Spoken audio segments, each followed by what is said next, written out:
Hello friend, नमस्ते। स्वागत है मेरे चैनल में। आइए सुनते हैं कजरी गीत। बगिया घूमन मत जाहूँ ए गौरा, रिमी झिमी बरसे बदरिया ना। बगिया घूमन मत जाहूँ ए गौरा, रिमी झिमी बरसे बदरिया ना।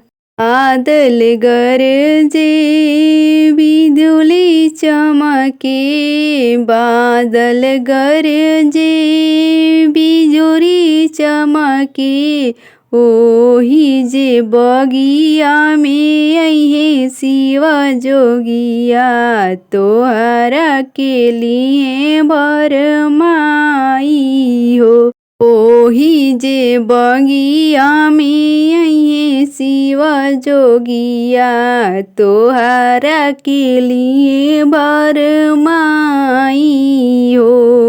झिमी बरसे काली बदरिया, बगिया में घूमन मत जाहू हो। बगिया घूमन मत जाहूँ तू गौरा, रिमी झिमी बरसे बदरिया ना।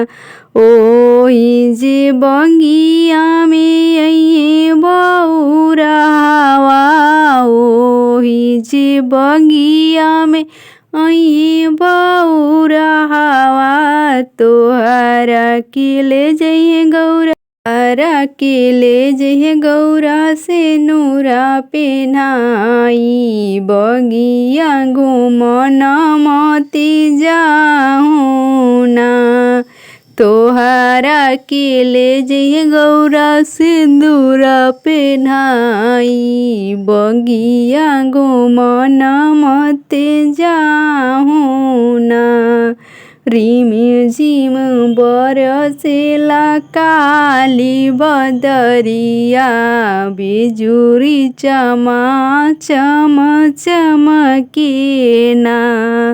ओही जे बगिया में अइहे भोला जोगिया, ओही जे बगिया में अइहे भोला जोगिया, तोहरा के ले जे गौरा डोलिया बैठाई।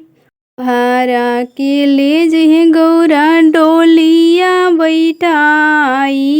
बगिया घूमन मत जाहूँ ए गौरा, रिमी झिमी बरसे बदरिया ना।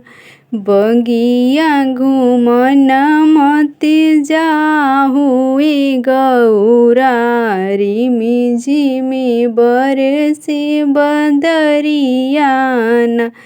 बादल गरजेला बिजुली जे चमकेला, बादल जे गरजेला बिजुली जे चमकेला, आवेला यानी तूफानवा ना।